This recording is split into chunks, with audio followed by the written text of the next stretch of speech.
tomados del libro de Antropología de Misiones de Brundtland y Mayer, 1997. Para entrar en otra cultura o para ministrar en la otra cultura, ¿qué es lo que se requiere de parte del misionero? Se debe asimilar a la otra cultura, insertarse en la otra cultura, entrar en la otra cultura o sumergirse en la otra cultura. A este proceso se le denomina, ¿cómo se le denominaba? Aculturación. Y presentar el mensaje a la otra cultura en la contextualización. Cuando un individuo abandona su propia cultura, con sus costumbres, tradiciones, modelos sociales, estilos de vida conocidos, el individuo comienza rápidamente a sentirse como un pez fuera del agua, o como una gallina en corral ajeno, o como un estudiante que lo cambian de colegio a otro colegio. Todos son diferentes, no tienen ningún amigo. Y la sala de clase, todo es totalmente diferente. Bueno, así pasa, también ocurre con un misionero cuando llega a otro país. Ya sea comenzar a adaptarse a la nueva cultura o ser zarandeado y abofeteado por ella hasta que finalmente sucumba hasta el agotamiento y la sofocación. Esa puede ser la actitud de lo que puede ocurrir con el misionero. Adaptarse a la otra cultura, insertarse, sumergirse en la otra cultura o finalmente ser zarandeado por ella, abofeteado y sofocado por esta nueva cultura. Una persona va a responder a la nueva cultura en una de estas dos formas. Puede responder con empatía, es decir, no puede ingresar el pastor Borelli no puede ingresar. ¿Qué ocurre? Qué extraño. Mi pastor Jaime, inténtelo por el correo, porque quizá ahí pueda funcionar.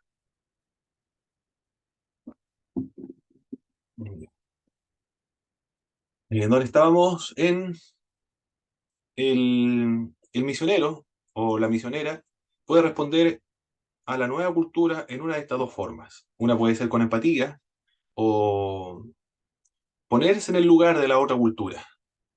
Puede aceptar la otra cultura, identificarse también con la otra cultura, y esto va a resultar en ajuste o en éxito.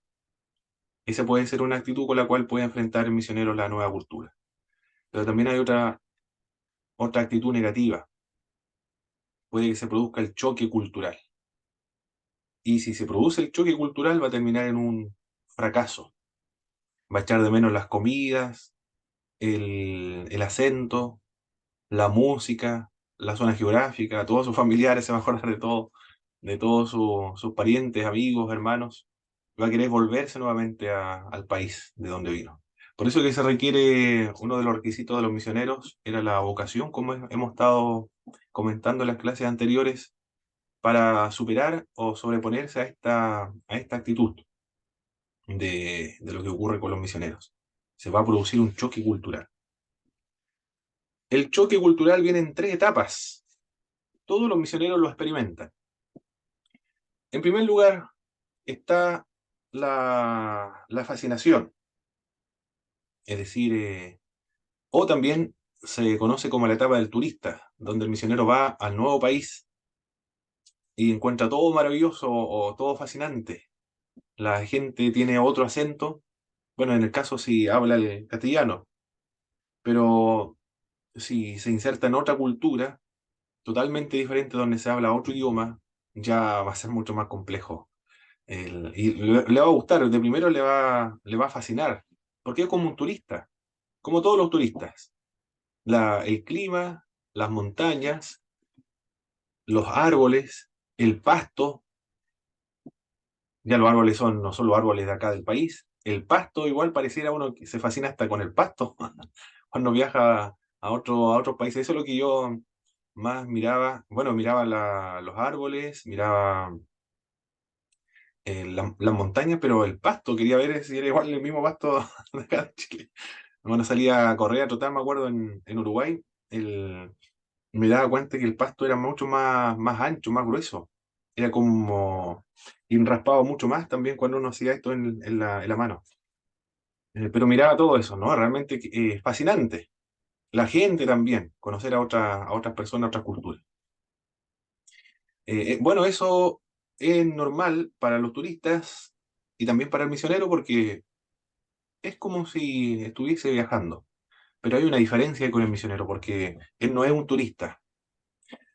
El turista va a estar un mes, 2 meses, algunas semanas y luego retorna a su país. Él solamente va a visitarlo por diversas razones, por trabajo, por estudio, puede viajar, pero queda fascinado por esta nueva cultura. Hay vistas, sonidos nuevos, comidas nuevas también. Los, las calles, los vehículos, las casas, las construcciones, todo es nuevo. Hay cosas emocionantes que ver y experimentar. Ya esa es la primera etapa en la cual pasa el misionero, la de la fascinación o la etapa del turista también se le denomina. Pero también hay otra segunda etapa que todos los misioneros lo pasan, porque el misionero no se viene de vuelta, el misionero tiene que quedar allá, en la otra cultura. Porque, ¿cuál es la meta, el objetivo final de las misiones? Repasando las clases anteriores, ¿cuál es el objetivo final? ¿Por qué va el misionero ya a otras tierras?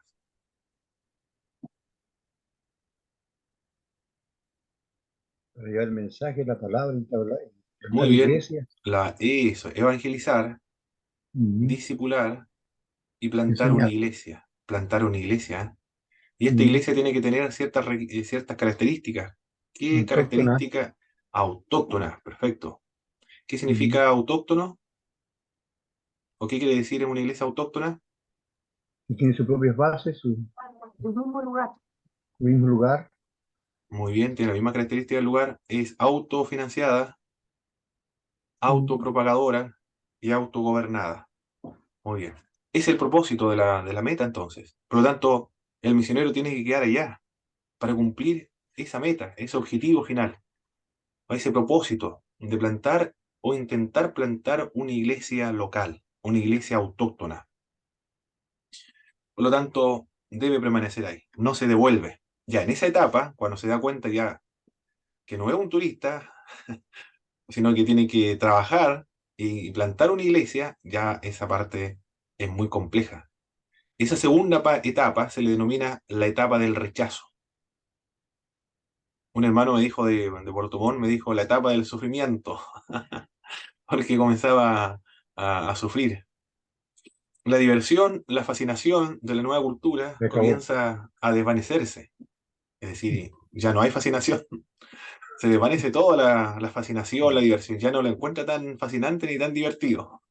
Porque la gente está tratando todos los días con la misma cultura y con las mismas personas también el mismo lenguaje se le hace muy complicado. El entenderlo. Pero una parte es importante, todos los misioneros lo pasan.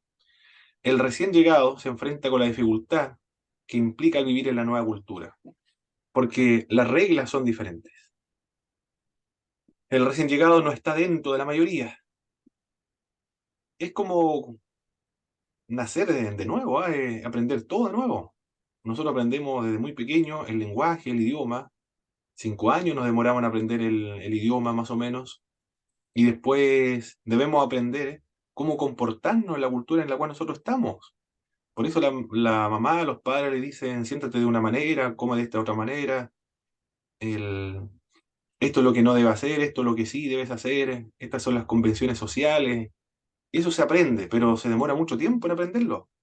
Y resulta que ahora se va a otra cultura, ahora ya es adulto y tiene que aprender lo mismo. Y aprenden todos los niños en esa otra cultura, que es muy diferente a la cultura donde nosotros nos encontramos. Por eso debe ser, esta es la etapa de la dificultad.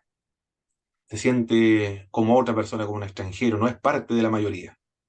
Las personas que no pueden acomodarse a la nueva cultura, finalmente se alejan de ella por completo. Es terrible si esto es lo que hace un misionero, es decir, si no logra adaptarse a la cultura, se va a alejar completamente de la cultura. ¿Qué pasa si se aleja de la cultura? Se aleja de las personas.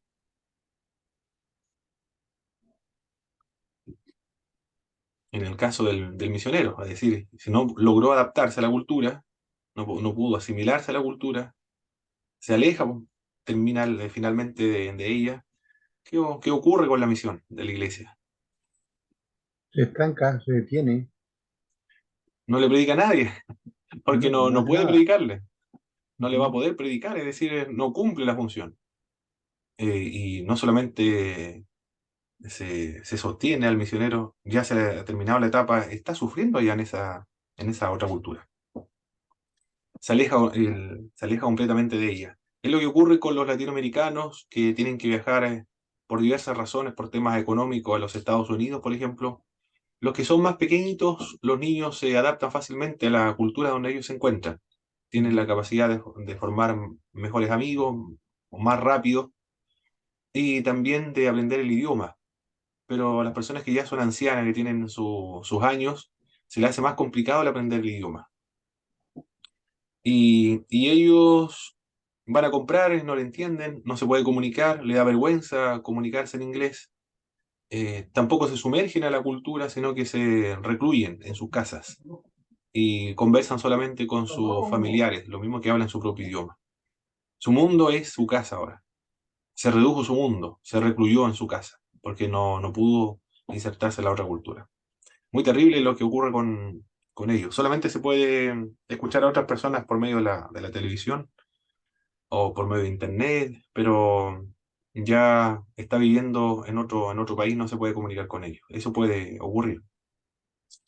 Ya es una etapa. La primera etapa es la etapa de la fascinación o del turista. La otra etapa, la del rechazo.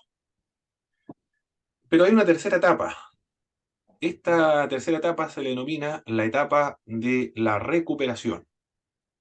Comienza a medida que la persona empieza a aprender el idioma o el dialecto de la nueva cultura. Por eso es que es muy importante el aprender el idioma. Idealmente, en el país donde uno se encuentra, aprender el idioma.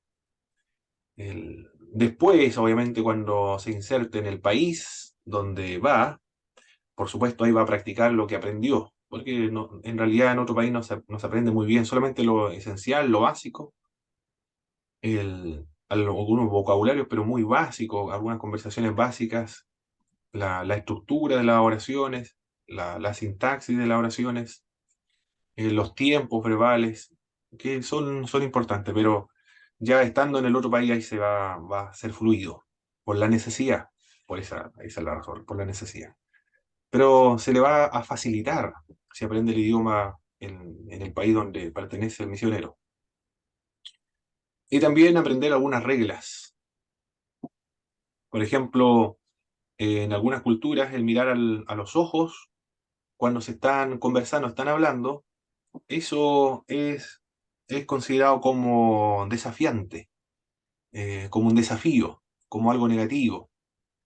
Pero si baja la vista y escucha y pone como el oído, entonces eso es considerado como respeto, como reverencia a lo que se está comunicando e informando. Pero en otra cultura, en la cultura nuestra, se debe mirar a los ojos cuando se está conversando. Y el no mirar a los ojos es considerado como una irreverencia, como no le está tomando atención, prestando atención. En una cultura significa una cosa, en la otra significa otro. En algunas culturas, para poder conversar como en la de nosotros, nos acercamos mucho para conversar. No hay ninguna distancia. Mientras más cerca pareciera que fuera más íntima la conversación. Pero sin embargo, en la cultura de los norteamericanos, o sí, de los norteamericanos estadounidenses, tiene que respetar su espacio cuadrado. Tiene que tener un cierto espacio, un metro cuadrado más o menos de individualismo donde es inviolable ese espacio. Si se ingresa a ese espacio, si se acerca demasiado, es violar el espacio individual. Y es considerado también como falta de respeto, reverencia, o tratar de violar ese espacio que es sagrado. Por eso que no se puede acercar, tiene que mantener la distancia. El saludo, en algunas culturas es el apretón de manos, el abrazo. Bueno, en otras culturas no existe el apretón de manos o el abrazo, sino que existe la reverencia. Todas las culturas del Oriente el Medio Oriente, la china, la coreana, la japonesa también yo he visto que es así. En Corea se saluda así, con una reverencia. Esa reverencia indica que está, está como sometido, está como... Sí, eso es la idea de sometimiento, se agacha. Es como ponerse el yugo. Se agacha para poner el yugo y estás bajo de la otra persona. Todo eso es lo que indica ese gesto de sumisión a la otra persona, que no es agresivo, sino que es sumiso y ambos tienen esa misma actitud. El, Eso es lo que debe aprender en las otras culturas. Debe aprender también a vestirse en la otra cultura. Los pueblos bereberes, por ejemplo, la vestimenta que deben usar nuestras hermanas, ya el pantalón ya no puede utilizarlo, la falda también, de acá que se utiliza en Chile tampoco la puede utilizar. La, Algunas convenciones de modas aquí en chilenas que se utilizan aquí en Chile, un accidente tampoco la puede utilizar, sino que comienza a vestirse del mismo modo como se visten los pueblos bereberes. Las comidas también debe tener algunas reglas, conocer algunas reglas. Tiene que desaprender de la cultura para asimilarse a la otra cultura. Las comidas ya no son cubiertos. No tiene tenedor, cuchillo, platos individuales, sino que ahora va a comer desde un plato común, como lo estamos viendo ahí. Es como una especie de una batea, un plato grande, gigante, donde hay varias comidas y todos comen de un mismo plato. Bueno, eso es lo que debe aprender. Ahí no hay cubiertos tampoco. Ahí se come con la mano. Y no puede ser con cualquier mano, tiene que ser con la mano derecha. No puedes utilizar la mano izquierda porque si utiliza la mano izquierda, nadie más va a meter la mano al plato, porque la mano izquierda se utiliza para usos inmundos. ¿Se entiende esta idea del abuso inmundo, verdad, hermanos? ¿Pastores? Mm. Muy bien. Para eso se utiliza la mano izquierda. No para la mano derecha solamente tiene que usar. Y tiene que usarse estos dedos para comer. Y después eh, tiene que usarse la mano, el dedo gordo, este dedo gordo ahí. Con el dedo gordo se empuja la comida hacia la boca para que ingrese. Esa es la forma de comer. Todo eso tiene que aprender en la nueva cultura donde va a radicar. También en la práctica aquí en América Latina, bueno, en algunos países, no en todos, ¿ah? En algunos países nada más.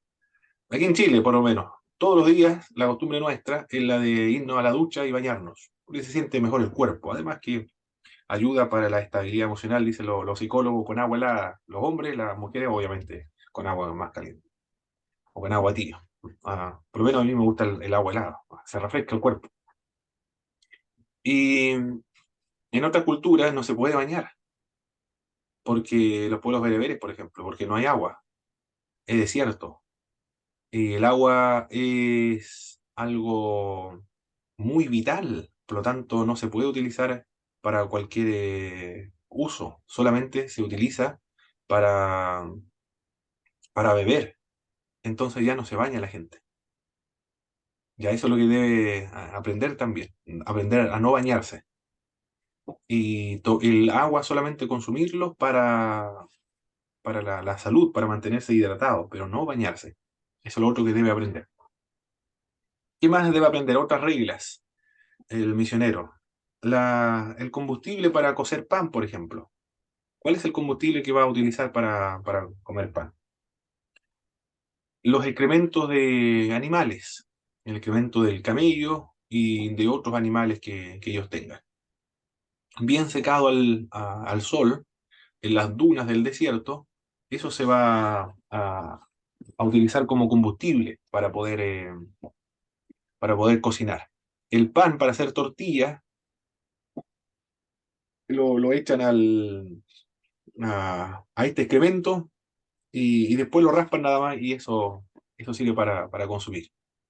En otras culturas, la casa donde va a vivir tienen que, en los alrededores, en las paredes, en el piso, en el techo también tiene que recubrirlo con excremento de animal. ¿Por qué lo recubren con excremento de animal? para que los mosquitos no ingresen a picar a los que viven en esa habitación. Todo eso es lo que debe aprender el misionero en esta nueva cultura. Al comenzar a adaptarse a la nueva cultura, se apacigua la frustración que se produce. La adaptación a la nueva cultura varía de persona en persona, algunas se adaptan de inmediato y otras personas no se adaptan nunca. Esto es lo más terrible de un misionero, ¿eh? Que no se adapte nunca a la nueva cultura. Otros pueden durar toda la vida. Y así porque no es tan sencillo adaptarse a la otra cultura. Siempre permanecen estas convenciones culturales.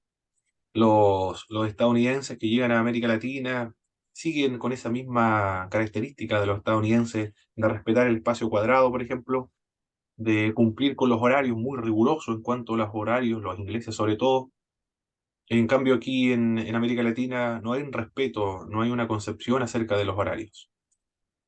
Se puede llegar tarde sin ningún problema, nadie se siente culpable por llegar tarde, pero en Estados Unidos sí, eso tiene que llegar siempre a la hora, los británicos más todavía.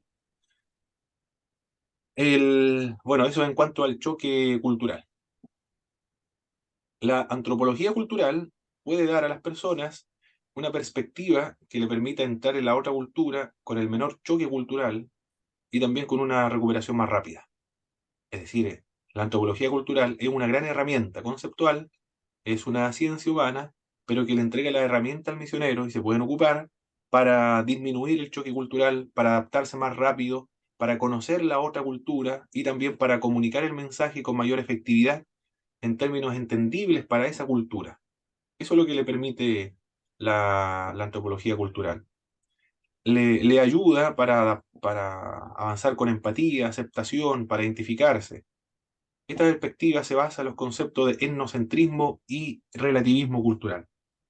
De acuerdo a lo que leyeron en sus libros, ¿no? Alguna parte por ahí eh, figuraba lo que es etnocentrismo y relativismo cultural. No sé si lo leyeron esa parte, o si hay ciertas nociones de lo que es etnocentrismo y relativismo cultural.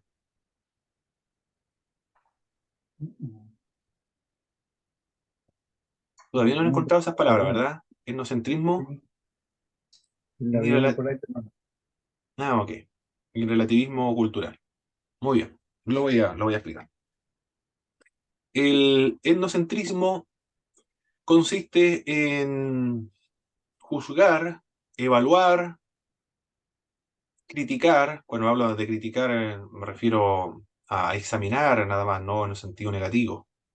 A criticar, juzgar, evaluar, interpretar a la otra cultura en términos, en parámetros, en criterios propios de la cultura nuestra o de la cultura del que está realizando esa crítica o esa evaluación o ese examen. Eso es el etnocentrismo. Por ejemplo, eh, alguien puede ver a una musulmana que está en una playa, como lo vemos ahí en esta primera imagen, y cubierta totalmente. Burkan creo que se llama el traje. Cubre completamente, hay una rejilla en la vista. Tiene un nombre burka, parece que el nombre. Y negro, de color. Nosotros podemos decir, pero eso es absurdo. Eso es una exageración, una radicalización. Alguien puede decir eso es algo ridículo. Así lo pueden interpretar desde Chile. Están haciendo el ridículo, exagerado esta actitud. Van a la playa y totalmente cubiertas. Y no hay posibilidad tampoco de recibir la luz del sol. Y queda todo mojado. Es sumamente absurdo vestirse así. Bueno, así lo ven los chilenos. Alguien lo puede ver así o apreciar así, de ese modo. Pero ¿qué es lo que está haciendo? Está diciendo, es ridículo, es negro, conserva todo el calor y está en una playa, debería ser por lo menos blanco por último. Pero se están utilizando patrones para determinar qué es ridículo, patrones nuestros, absurdos, patrones nuestros, también que totalmente cubiertos, son todos patrones nuestros culturales, criterios nuestros. Por eso se determina de ese modo. También el plato de abajo, también nosotros podríamos decir, eso es antigénico, el comer de ese modo. Otra evaluación podríamos realizar a comer con la mano, mis hermanos, y comer todo de un solo plato, empleando criterios nuestros? Alguien podría decir antigénico, pero ¿qué más podría decir? No va contra cultura. ¿Qué más se puede decir acerca de la forma de comer, como lo están haciendo ellos? También a lo mejor se podría ver desde una perspectiva desde la pobreza, a lo mejor, mi hermano Pablo. Ah, son pobres.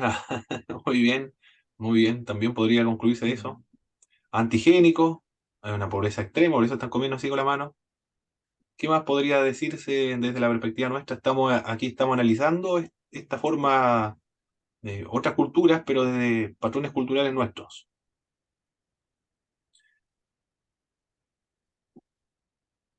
¿Qué más se podría decir? Sencillez, demostrar sencillez.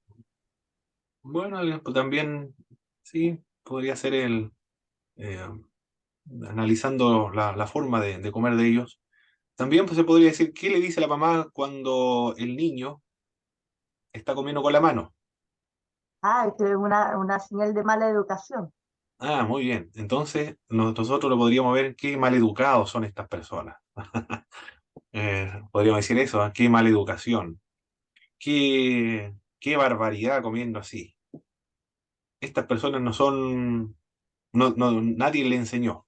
Bueno, cuando se habla acerca de enseñar, de educación, en realidad lo que se está diciendo es que debe comportarse de acuerdo a los patrones culturales nuestros. Eso es lo que se está diciendo. Muy bien. Eso es el etnocentrismo.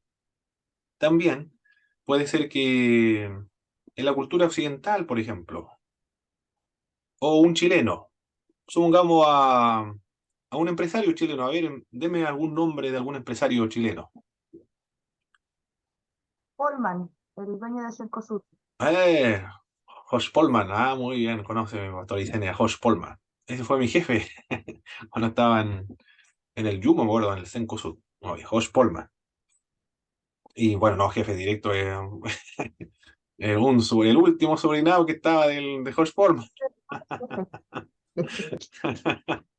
Es decir, lo último que tenía el Josh Polman, ahí trabajaba yo. Y él ve supongamos que él ve una montaña en el campo, en el sur de Chile ve una montaña, un monte que es muy fértil. ¿Qué es lo que ve un empresario, un chileno, un occidental cuando ve una montaña? ¿Qué es fértil? ¿Qué es lo que cree usted que puede ver ahí? Bueno, recuerden, un empresario. Ve dinero y si hay árboles los echan abajo. Claro que sí. Ve dinero, eso es lo que está viendo él. Algo para explotar, para lucrar. Si hay árboles, lo corto. Lo puedo plantar con otros árboles también, que se crezcan más rápido y que me den mucho recurso económico. O también puedo ver algunos condominios que puedo realizar ahí, departamentos. O le planto paltas para que me den palta. Bueno, todo eso bebe. O también puede haber riqueza debajo de la tierra. Todo eso ve el occidental, el chileno. Pero si lo ve una, un, uno de la cultura mapuche, que es de la cordillera puede ser del Lonquimay o del Alto Biobío, o también de la costa, de, puede ser de Bahía Blanca, por ejemplo, Bahía Mansa, por ejemplo. ¿Qué es lo que ve en esa misma montaña? ¿Creen ustedes que lo que puede ver en esa montaña que es fértil?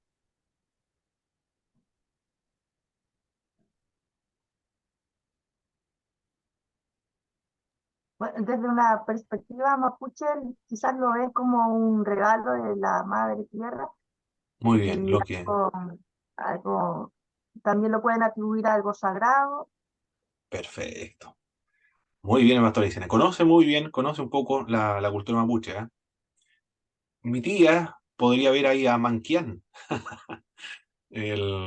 o podría ver también a Chen Chen. o Caicay, pues parece que Tren, puede ver acá a Tren. Mira, es decir, un mapuche dice, esta montaña aquí no me la tocan, la dejan tal cual como está, porque esto es Manquián. O también puede decir, esto es Tren. Hay que, hay que tenerle mucho respeto porque ella fue la que nos salvó del diluvio universal, o del diluvio que hubo. Y de ahí provenimos nosotros cuando nos salvó Tren. Eso es lo que está viendo, ¿ah? Es decir, ni se le pase por la mente el cortarle los árboles o hacerle un hoyo, perforarlo para sacar oro, por ejemplo, o plata. Que ni se le ocurra hacer eso. O hacer un condominio, por ejemplo, aplanarlo para hacer un condominio, eso lo encuentran, pero un asesinato a Manquián o a Tren, es una falta de respeto. Además, ahí ve la Ñuque Mapu, el que nos da los recursos necesarios para poder comer. Es diferente, ¿eh? Ya, así piensa un mapuche. Pero viene Jorge Polman y dice, qué cosa más absurda, qué cosa más ridícula. Esto no lo estamos explotando, hay que avasallar y sacar todos los recursos de esta tierra. El mirarlo así, eso se llama etnocentrismo cultural, juzgar una cultura desde patrones culturales nuestros. Sergio Villalobos decía, que era un desperdicio el tener tanto territorio en el sur de Chile, es decir, del Biobío hacia el sur, es un absurdo. Es un desperdicio tanta tierra sin ocupar, porque los mapuches viven solamente en un sector muy reducido y lo demás no le hacen nada, no lo explotan. Es decir, lo tienen como tierra inservible. Es decir, no se le está dando uso. Eso decía Sergio Villalobos, y así también en el siglo XIX juzgaron los chilenos la razón por la cual se invade las tierras del sur del Biobío. Pero eso fue un criterio etnocentrista, es decir, se juzgó de manera etnocentrista de lo que ocurrió en el Biobío hacia el sur. Pero lo que vivían en el sur entendían el territorio de otro modo, muy diferente. A eso se le denomina relativismo cultural. Es decir, juzgar, evaluar, discriminar, criticar una cultura, pero con patrones, con criterios propios de la cultura del que hace esa crítica. El relativismo cultural ahora, ¿qué es lo que es el relativismo cultural? El relativismo cultural es juzgar, evaluar, criticar la otra cultura con patrones propios de esa cultura. A eso se le denomina relativismo cultural. Juzgar, evaluar, criticar la otra cultura desde los patrones culturales de la cultura anfitriona. El relativismo cultural no debe confundirse con el relativismo moral o relativismo ético, que son dos cosas distintas. Aquí estamos hablando de lo que menciona la antropología cultural, que sirve para las misiones, y también la misionología dice que el relativismo cultural es solo eso, cultural. Son de algunas prácticas, algunas convenciones culturales que moralmente son neutrales, pero no se refiere a temas morales o éticos. Las culturas son relativas, de pueblo a pueblo, de cultura a cultura, de distintas naciones, entre otras, son todas distintas. Por eso son relativas. Pero la moralidad bíblica no es relativa. Eso sí que no. El relativismo cultural no es un relativismo moral ni tampoco un relativismo ético. Si en algunas culturas, por ejemplo, se practica el sacrificio de personas humanas, no significa el relativismo cultural evaluar o juzgar aquella cultura desde los patrones culturales de ellos. Se puede entender la razón por la cual lo practican, pero el relativismo cultural no es emitir algún juicio de esos asesinatos en esa cultura, puesto que eso es un asesinato y el misionero lo va a enseñar tal cual como la Sagrada Escritura lo enseña, es decir, un crimen, un asesinato. Del mismo modo, con la inmoralidad, con el robo y con la mentira, porque en algunas culturas la mentira es considerado como una virtud y decir la verdad es considerado como un defecto y como una debilidad. En otras culturas el robar es considerado como una virtud. Bueno, nosotros vivimos aquí en Chile, por lo tanto, el robar, ¿cómo se considera el robar? ¿Cómo veo el robar aquí en Chile, la cultura chilena acerca del robo? ¿Qué dicen los extranjeros acerca de los chilenos?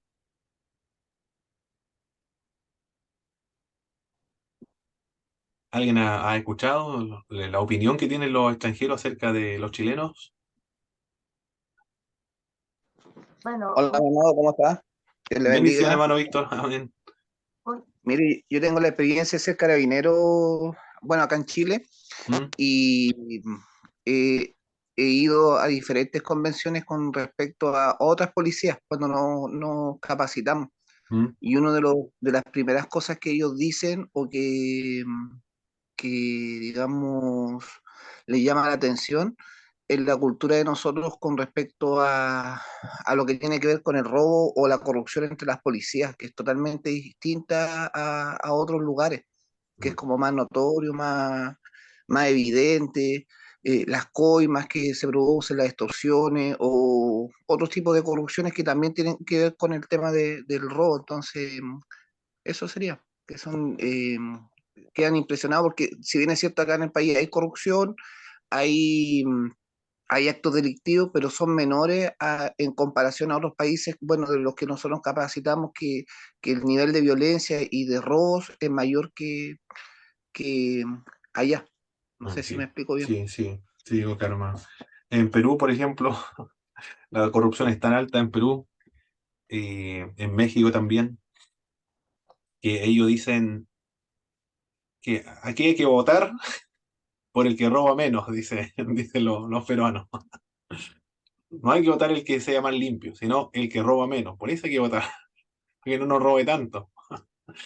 El, en otros países, en Estados Unidos, por ejemplo, o en Suecia, me parece mucho, los países europeos dicen, no, no critique a un chileno que está robando, porque eso es parte de su cultura, de su idiosincrasia.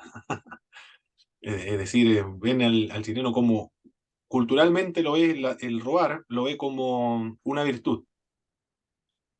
Bueno, eso es, no se refiere al relativismo cultural y el relativismo moral. Son cosas muy diferentes. O el relativismo ético, no es lo mismo. Se debe sancionar lo que es pecado en las Sagradas Escrituras, se debe predicar como pecado. Relativismo cultural, lo que es moralmente neutral o culturalmente neutral en temas morales y éticos. Perfecto.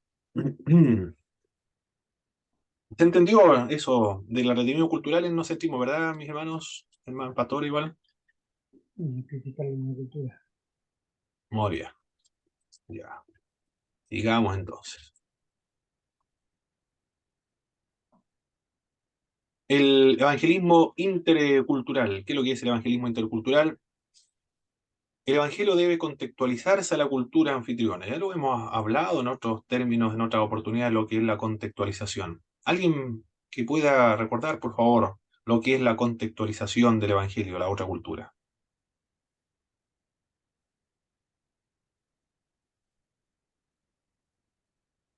Adaptarse,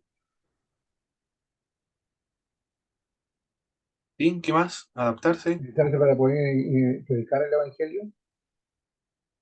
Muy bien, el adaptarse para poder predicar el evangelio, eso es la aculturación. El misionero de Ah, adaptarse a la ya. cultura, poder predicar el evangelio y la hermano, contextualización.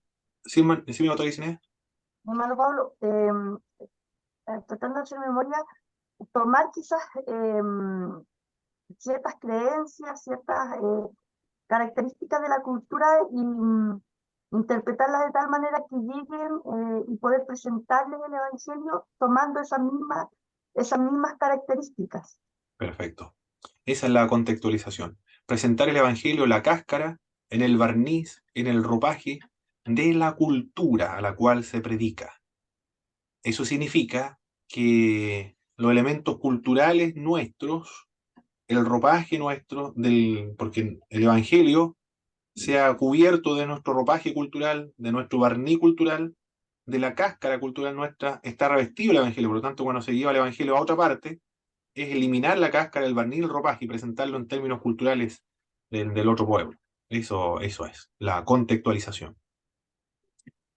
Eso es lo que hicieron Matteo Ricci y Roberto Nobili, por ejemplo. Uno se hizo un brahman, un gurú, y predicó el evangelio en términos conceptuales, en términos confucianos del evangelio, y otro lo predicó en términos propios del hinduismo, es decir, llegó a la cáscara, al núcleo de la cosmovisión de estos pueblos y ganó a personas para el evangelio, es decir, se pudo comprender el evangelio.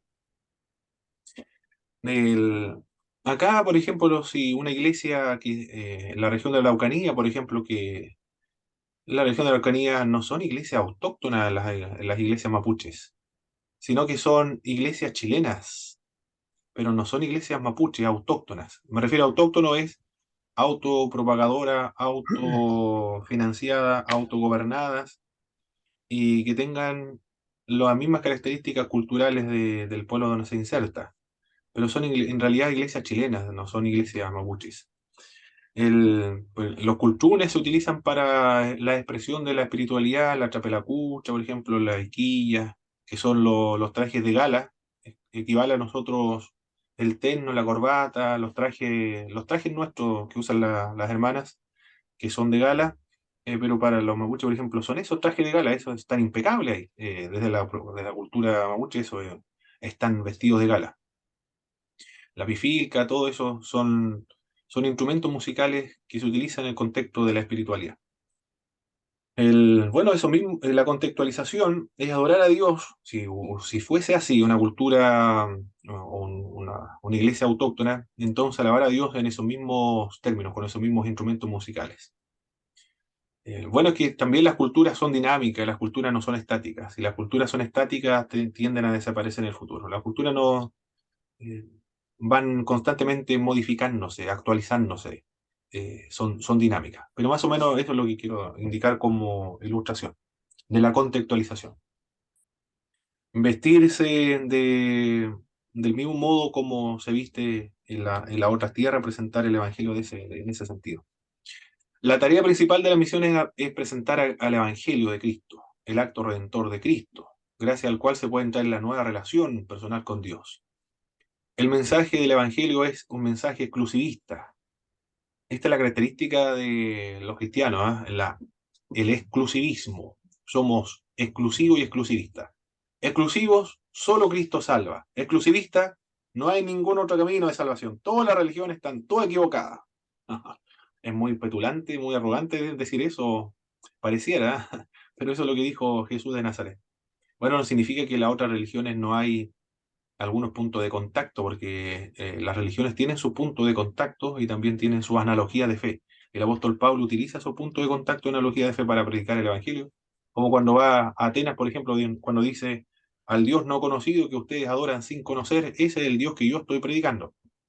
Tomó elementos de la religión de Atenas para comunicar el Evangelio. También en todas las religiones hay vestigios del Espíritu de Dios. A eso se le llama los puntos de fe, analogías, punto de contacto, analogías de fe. No tenemos como imperativo el presentar nuestra cultura a nadie. Mire, el imperativo, la gran comisión es predicar el Evangelio de Cristo, pero no es predicar la cultura nuestra, la cultura del misionero. Debido a que hemos aprendido el Evangelio dentro de los patrones culturales nuestros, tendemos a suponer que nuestra cultura es la cultura bíblica.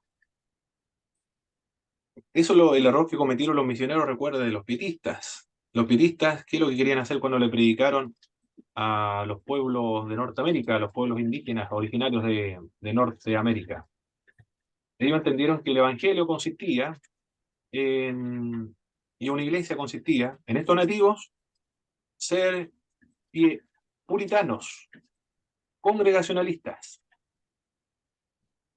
tal cual como un puritano congregacionalista de la iglesia de Inglaterra. Y se vestía como un inglés, es un cristiano. Y si habla el inglés, ya es santo, es decir, ya es muy, muy espiritual. Eso es lo que sembraron los puritanos en esa época. Bueno, eso es precisamente lo que no debe hacer el misionero en la actualidad. no debe llevar la cultura. René Padilla, en el Pacto de Lausana, criticó a los misioneros, la característica que ostentaron los misioneros del siglo XIX. Él dijo, no nos trajeron a ustedes el evangelio puro a nuestras tierras, sino que nos trajeron un evangelio contaminado por la cultura materialista y consumista de Occidente. No es el verdadero evangelio. Para ser eficaz en la otra cultura, se debe interculturizarse. Debemos ser relativistas culturales, pero así como defensores de la autoridad bíblica. Es importante también darse cuenta de que los miembros de cualquier cultura van a enfatizar alguna faceta del evangelio, mientras los miembros de la otra cultura tenderán a enfatizar otras facetas de las Sagradas Escrituras. Por ejemplo, si una cultura es individualista, como la cultura occidental, por ejemplo, van a enfatizar aquellos aspectos individuales de la fe cristiana. Van a citar lo más probable y van a enfatizar Hechos, capítulo 8, verso 26 al verso 40, 42, donde una persona individualmente aceptó a Jesucristo como su Salvador. El episodio del eunuco y el etíope. Si una cultura individualista, entonces ese aspecto va a citar. Pero si la persona o el grupo de personas es colectiva, es solidaria, es comunitaria, entonces van a enfatizar otro aspecto del Evangelio. Este aspecto del Evangelio va a ser la salvación colectiva. Va a citar lo más probable y va a enfatizar el libro de Hechos de la casa de Cornelio, por ejemplo. Él se bautizó y toda su familia. El carcelero de Filipo se bautizó él y toda su familia. La casa de Estéfanas, él se bautizó y toda su familia. Es decir, está resaltando, enfatizando aquellos aspectos de la salvación colectiva, no una salvación individual. El Evangelio es profundo, tiene profundidades que no hemos comprendido a fondo todavía. Es un diamante multifacético, con diferentes aspectos que apelan a diferentes personas, diferentes culturas. Desafía cada intento de reducirlo a una sola formulación. El Evangelio es universal, el Evangelio es transnacional, el Evangelio es internacional, no es local, se adapta a todas las culturas, se asimila en todas las culturas. Esa es la característica del Evangelio. Cuando el apóstol Pablo comienza a predicar el Evangelio, él no está judaizando, no va a presentar el judaísmo a la otra tierra, sino que presenta el Evangelio de Jesucristo. Y cuando los apóstoles predicaron el Evangelio a otra cultura, lo que estaban haciendo ellos predicar el Evangelio de Jesucristo, pero no estaban judaizando. Es decir, no llevaban aquellos elementos culturales del judaísmo, de su propia cultura, sino que llevaban el Evangelio. El apóstol Pablo también habla acerca de que se hace judío al judío, griego al griego, sabio al sabio, necio al necio, con la finalidad de ganar a algunos para el Señor Jesucristo.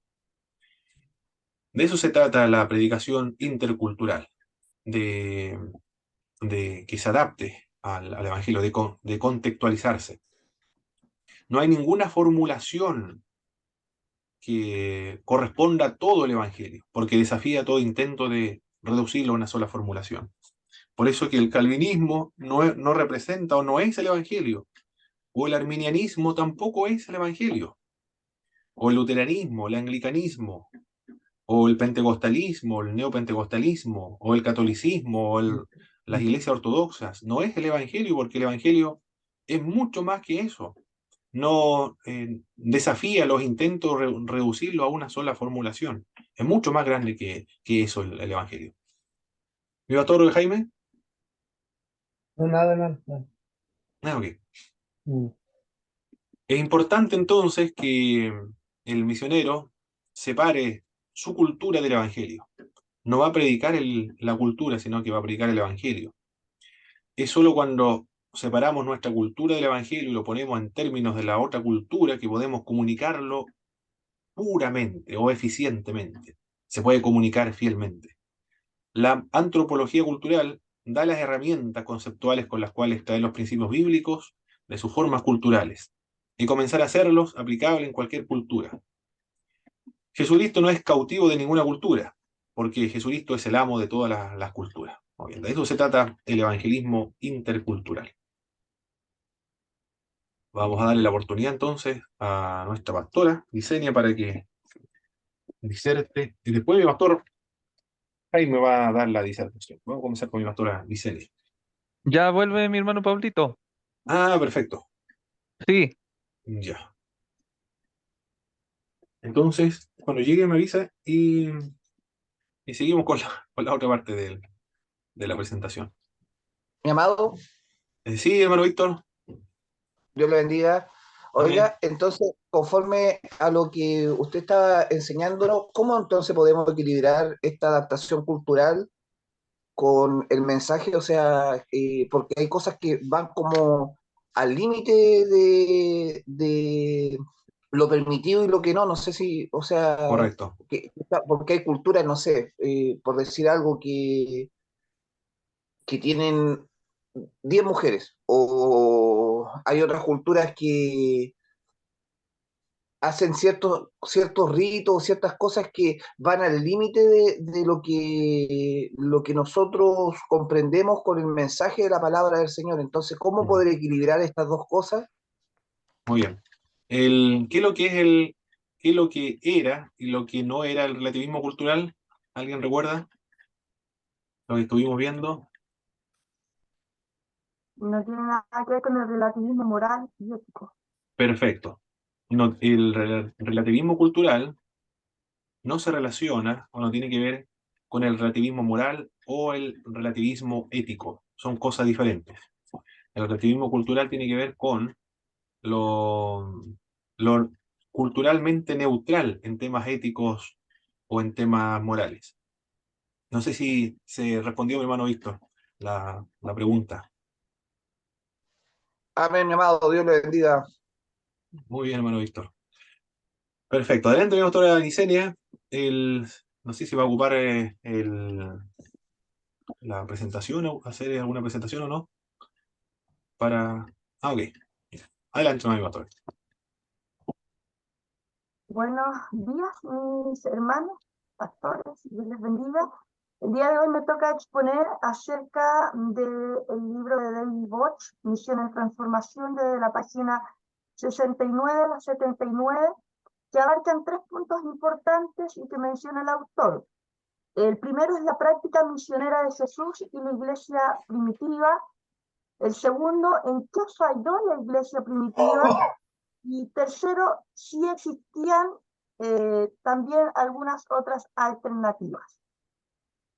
En el primer punto, se debe entender la misión cristiana y primitiva involucraba a la persona misma de Jesús. No se puede entender, no se puede desentender la figura de Jesús con la misión cristiana, ¿ya? Como primer punto lo menciona el autor. También hace mención de que la misión de la iglesia primitiva era política, o sea, en efecto era revolucionaria. Cuando se habla de revolución, no lo podemos entender o no debemos evaluarlos en términos del terror que puede producir una revolución o la destrucción, tal como nosotros lo podemos entender, sino en términos de las alternativas que esto ofrece. ¿Qué decía la iglesia primitiva? Primero, rechazaba a todos los dioses de ese tiempo y también debían confesar a Jesús como el Señor de todos los señores. Y para ese tiempo eso ya era revolucionario.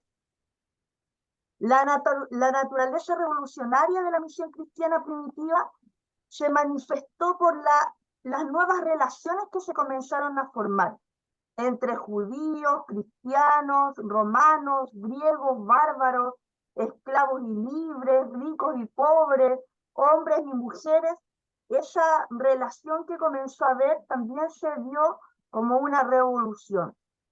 Solo recordar y hacer un paréntesis en este punto de que en ese tiempo era imposible que un hombre tuviera una conversación con una mujer en la cultura judía. Pero Jesús rompió ese paradigma. Por eso también los discípulos se extrañaron cuando lo vieron conversando con la mujer samaritana, Entonces, esas cosas que traía el Evangelio, que trajo Cristo, eran revolucionarias para ese tiempo. El hecho de que un judío con un romano se aceptaran como hermanos, o que un griego y un bárbaro se vieran como hermanos y ya no como enemigos o como extraños, eso es lo que trajo esa revolución que trajo el Evangelio de Cristo. Huitendix lo habla como y lo representa como una imposibilidad sociológica. Así era visto, era imposible, socialmente, sociológicamente era imposible, pero Cristo, por medio del Evangelio, trajo estas cosas. El lenguaje de los cristianos en ese tiempo fue el amor, por sobre todas las cosas. Y se vio también desde un punto de vista social.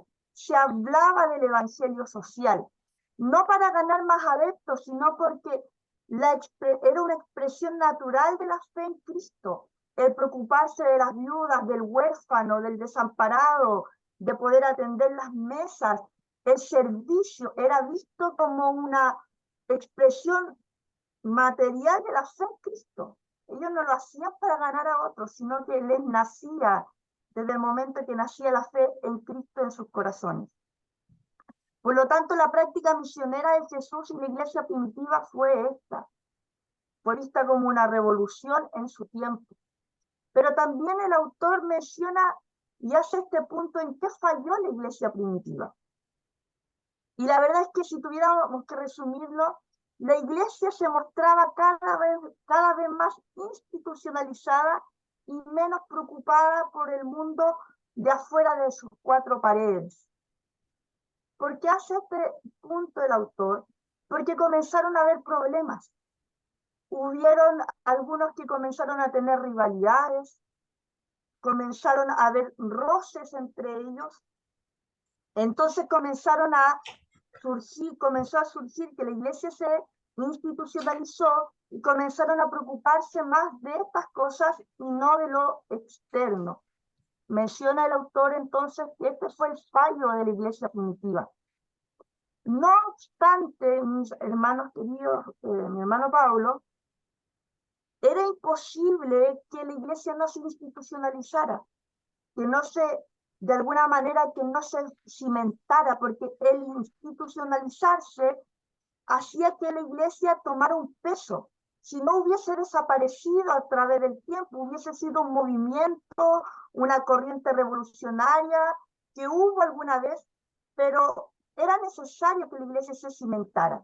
¿Y qué es lo que le daba el respaldo para eso? Que se institucionalizara, que fuera un ente más con mayor respaldo. ¿Ya? Y esto es una ley sociológica. Si nosotros lo vemos, para que algo perdure en el tiempo debe ser formalizado.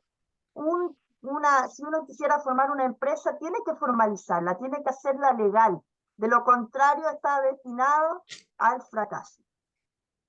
El problema de la iglesia no fue entonces que se institucionalizara o que se formara como una institución, sino que al hacerlo haya perdido tanta vitalidad. Sus esfuerzos se basaron en eso y de alguna manera dejaron, como lo menciona el autor, en el fallo que él ve, dejaron de ver lo que ocurría fuera de ella.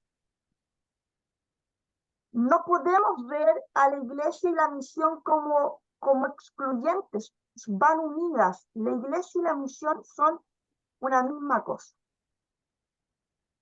Por lo tanto, al finalizar ya el autor su estudio, menciona que un estudio cuidadoso del Nuevo Testamento y de la iglesia primitiva puede ayudarnos entonces a lograr, a entender con más claridad el significado de la misión en aquel entonces y también lo podría significar el día de hoy.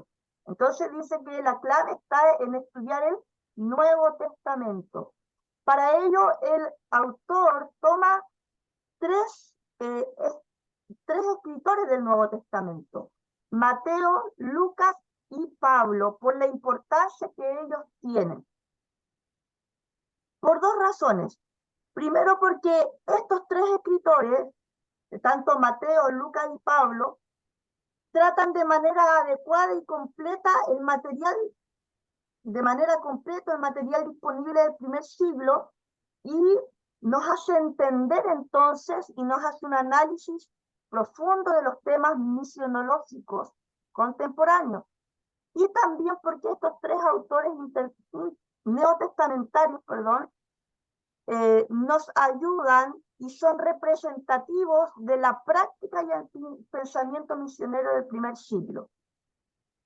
En Mateo podemos ver que el solo propósito de él, al escribir, fue empujar a la comunidad hacia un compromiso misionero, ya que él apela a la gran comisión. Lucas también, en estos dos volúmenes, tanto del Evangelio de Lucas como el libro de Hechos de los Apóstoles, demuestra la unidad esencial entre la misión de Jesús y la misión de la iglesia primitiva.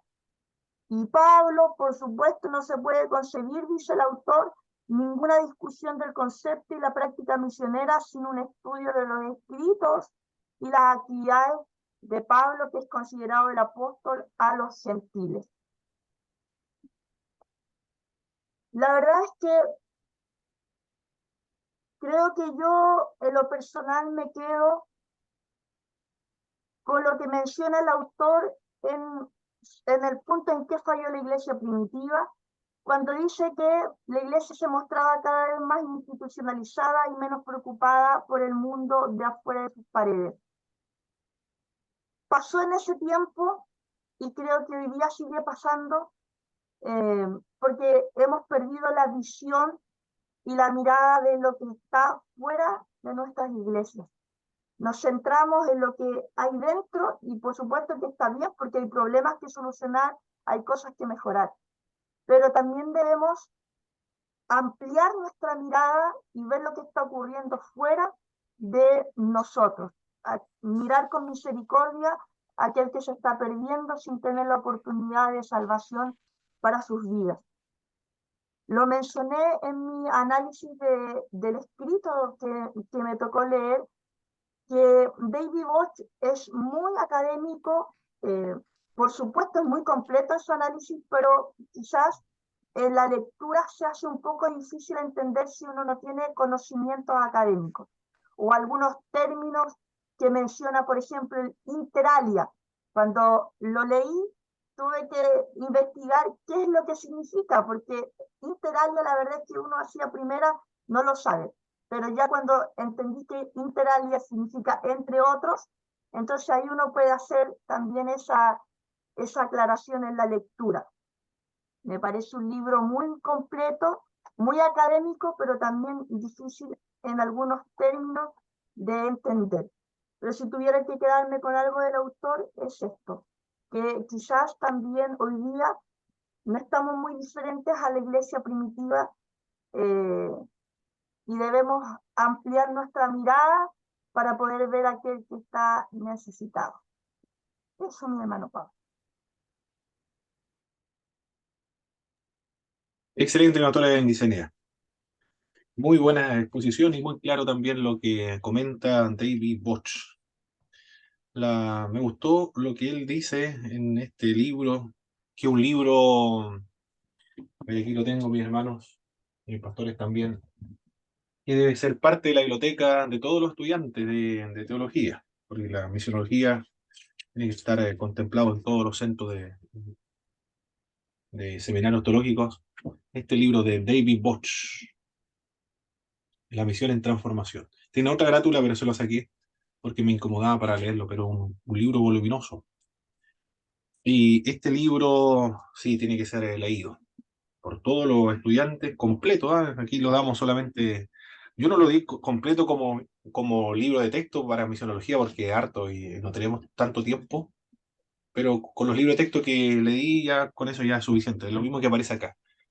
Todos los otros libros citan a David Bosch, es una fuente clásica para los estudios de misionología. Yo lo leí en Patela, recuerdo.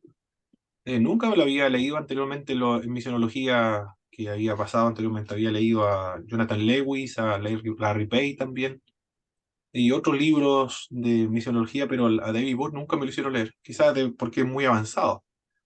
Y en Fatela, cuando saqué estaba estudiando cambio de paradigma en la teología actual con Osvaldo Fernández Giles, dijo, ahora tiene la oportunidad de leer, él nos dio también algunas páginas nada más, tiene la oportunidad de leer, y si no lo ha leído, entonces ahora tiene la oportunidad de leerlo completo, así que lo leí completo. Fascinado lo que menciona David Bach.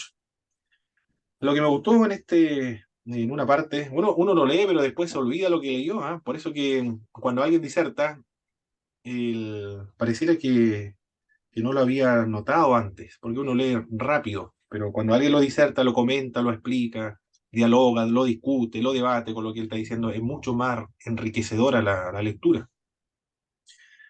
Cuando habla acerca del evangelio social, él dice que es una expresión natural de la fe, no es para ganar almas, sino que es una expresión natural de la fe, porque la iglesia primitiva atendía al huérfano, a la viuda, al extranjero, al desamparado. Es una expresión natural de la fe. No es una estrategia de evangelización, sino que es una expresión natural. La persona que se hace cristiano, naturalmente, comienza a hacer la obra social de la iglesia. Y no se le debe condenar por hacer el evangelio social, porque el evangelio social se entiende como salvación por medio de las obras, pero no se refiere a eso. David Bosch habla acerca de que es una expresión natural de la fe. Cuando habla acerca también de la institucionalización de la fe, y una ley sociológica para que sobreviva la iglesia. Es verdad, las iglesias, no solamente lo comenta David Bosch, lo que está haciendo David Bosch es en realidad sosteniendo lo mismo que menciona un sociólogo muy importante, que es Max Weber, cuando habla acerca de la institucionalización del carisma. Cuando se institucionaliza el movimiento, el carisma la institucionalización del carisma, dice él. Es decir, cuando se institucionaliza el movimiento espiritual, se estanca. Es natural también que eso ocurra, dice Max Weber. Está hablando, se puede utilizar, y lo menciona también David Orellana en este libro de la historia del pentecostalismo. Cuando se institucionalizó el pentecostalismo dejó de crecer. Por lo mismo, porque todos los esfuerzos ahora ya no son hacia afuera, sino que todos los esfuerzos son hacia la estructuración interna. Claro que sí. Antiguamente, cuando surge el pentecostalismo en Chile, ¿cuál fue el esfuerzo? Ganar almas, predicar almas, salvar la mayor cantidad posible de almas. Por eso estaban permanentemente predicando al aire libre. Pero después, cuando es tan grande la iglesia, hay que estructurarla, hay que ordenarla. Se requiere artículo de fe, disciplina, normas, estatutos, establecer la jerarquía, la organización, cómo se va. Y las iglesias también tienen que comprar terreno, construir. Entonces el esfuerzo está ahí, en la estructuración. Y qué bueno que todavía no han ahondado en este tema de la profundización a esa actitud de la doctrina, que tiene que ver con más temas teológicos, porque ahí también hay mucho trabajo, mucho esfuerzo que hay que hacer. Ya, es decir, se pierde mucho hacia adentro, pero es necesario, pero sin descuidar lo hacia afuera. Y también lo que menciona David Bosch es que la iglesia y la visión no son excluyentes. Interesante esto, ¿ah? La iglesia y visión no son excluyentes, sino que es lo mismo. Y todas las iglesias deben ser iglesias misioneras. Nuestras iglesias pentecostales en Chile es el desafío que le plantea David Bosch. Le dice que no deben olvidarse hacia afuera, lo que siempre han hecho. Y tampoco deben dejar de hacer la obra social, que lo hacen, por supuesto que sí, pero no se hace institucionalizado, sino se hace de manera en las iglesias locales, que se hace. Pero lo que sí no se hace es la misión. Es decir, una misión involucra cruzar una barrera y establecer una iglesia autóctona en otra cultura, de cómo lo menciona la misionología. Bueno, eso es lo que se puede rescatar de esta autora, de David Bosch. Muy ¿Verdad, enriquecedor, Pablo? muchas discusiones se pueden extraer de este libro. Mi pastor Jaime. A ver, una pregunta. ¿En nuestra iglesia, a nivel nacional, habrá sido una iglesia misionera? una iglesia misionera en nuestro país. Mm. Bueno, después vamos a ver los tipos de evangelización, del tipo de evangelismo que se han hecho. Se han Ah, hecho ya. distintos tipos de evangelismo, pero lo que no se ha hecho es la misión de acuerdo al concepto de misión. Cuando, Mm. cuando vimos lo que era misión, ¿qué es lo que es una misión? ¿Qué es lo que es hacer misiones? De acuerdo a la definición que vimos en la primera clase, recuerdo. ¿Alguien que me pueda recordar, refrescar la memoria? Lo que es misión, ¿qué es lo que incluye la misión? ¿O cuándo se hace una misión? Cuando se predica el No, si va evangelio. a otra cultura. Implica cruzar una barrera, Ok. cruzar una barrera cultural. Eso es una misión, cuando se cruza una barrera cultural. Aquí en Chile sí se ha hecho misiones, pero se ha hecho misiones como lo hicieron los puritanos en el siglo XVIII con los con los originarios de Norteamérica. Es decir, ya no se habla más mapudungún, porque ese idioma es del diablo, dijeron hasta el día de hoy, ¿ah? Hasta el día de hoy, eso dicen en la región de la Araucanía, a un predicador que predicaba en mapudungún, le dijeron, usted no hable más mapudungún porque es el idioma del diablo. Y una hermana que está acá hoy día no pudo estar, pero está en la materia de la mañana, dijo, se convirtió una niña que era de la CAM, de la Coordinadora Arauco Mayeco, se hizo cristiana, participa en la iglesia ahora. Y, y los hermanos la están mirando medio raro, raro a la hermana y a otro joven también. Y le dice, ¿por qué se visten así? ¿Por qué no se visten normal? Es decir, ahí vemos un choque cultural. Es decir, son pueblos diferentes, son culturas diferentes. Es decir, ¿por qué se dice eh, qué elemento de lo que hemos visto hoy día, qué concepto lo que hemos visto hoy día se está utilizando ahí cuando se dice, ¿por qué no se viste normal? ¿Por qué se viste así? ¿Cómo se juzga esa vestimenta? ¿Desde qué perspectiva? No. Etnocentrista. Es decir, se está juzgando a la vestimenta con patrones culturales de los chilenos. Es decir, ¿por qué se viste así? ¿Por qué no se viste normal? Claro, la hermana decía, la hermana Priscila, conejero, porque ella va en Pailahueque, cerca de, claro, Pailahueque, donde está la cosa seria. Eh, pero eso es lo que están haciendo los hermanos evangélicos chilenos. Le están diciendo, Ujú. ¿por qué se viste así? ¿Por qué no se viste normal? Es decir, la vestimenta, ¿cómo se viste la jovencita? Que es ellas son de, ¿cómo se llama? Temucuicui. De ahí viene la niña. Y le dice, ¿por qué no se viste normal? ¿Por qué se viste así? Pareciera que pareciera que estuviese disfrazada, pero que se visten así, los de Temucuicui, y varias otras partes también se visten así, con iquilla, con chamal, y a veces con aritos también. A veces lleva la trapelacucha igual, el trailonco, porque se viste para ocasiones solemnes, va vestida de gala, con la mejor vestimenta que ella tiene. Del mismo modo el joven. Ahí estamos viendo. Una vez que fue a Bolivia, ¿Ya? tuve una semana en Bolivia, igual los puntos llegaban hermanas con la vestimenta boliviana.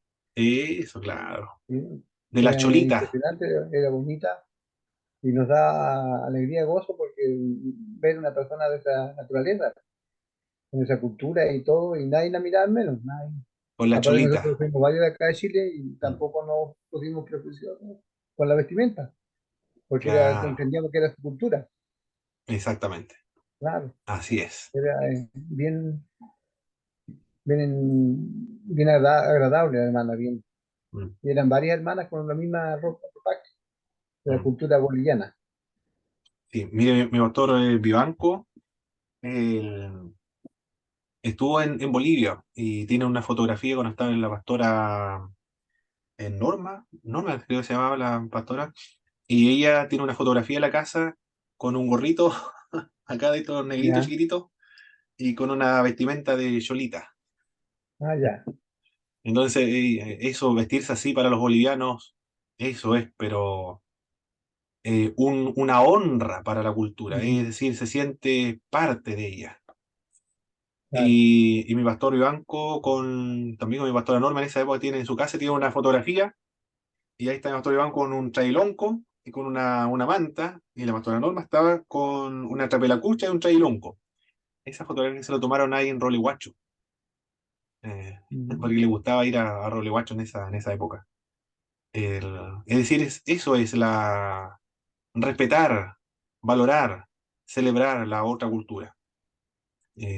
A mí No, siempre me hubiese gustado ir a un culto de esos de mapuche, con sus trajes y con todo. Me hubiese gustado alguna vez estar ahí. sí, sí, son muy hermosos. Cuando salimos a predicar, por ejemplo, el 19 de septiembre, me acuerdo, andaban a caballo y algunos jugaban vestidos de guaso, otros vestidos como la usanza mapuche con trailonco y quilla también las hermanas. Pero eso para celebraciones como esa, por ejemplo. Pero eso Claro. es, pero no se ha hecho misiones modernas o misiones como lo estamos viendo ahora, como se enseña en todas partes la misionología. Hicimos sí misiones, pero fue como de acuerdo al modelo de las misiones protestantes del siglo XVIII, como lo hicieron los puritanos, por ejemplo. Es decir, que la otra cultura, para ser cristiana, tenía que adoptar la cultura del misionero. Eso es lo que hicimos, pero no estos principios misionológicos que estamos viendo actualmente que se enseñan en todas las facultades, en todos los centros de capacitación misionera. Lo otro también que fue que se estableció una iglesia, la misma misión nuestra. Es decir, se plantó iglesia dentro de las culturas en Chile.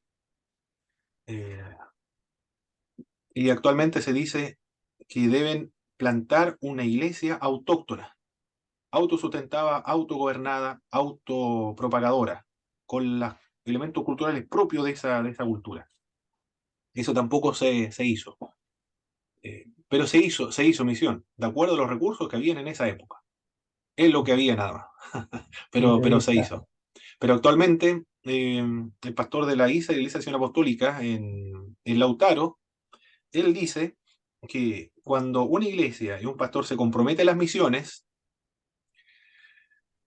tiene que olvidarse de que ese misionero va a ir a plantar nuestra misión, nuestra denominación a otras tierras. Eso se debe olvidar, porque lo que va a hacer va a plantar una iglesia autóctona. Eso es lo que recuerdo que decía Pastor Modesto Payavil. Obvio, vamos a descansar un Ujú. momento, mis estimados Ya, pastores, hermanos, igual. Y 5 para las 12, vamos a descansar media ya, hora. Retornamos nuevamente. Nos quedamos en el vale. mismo link.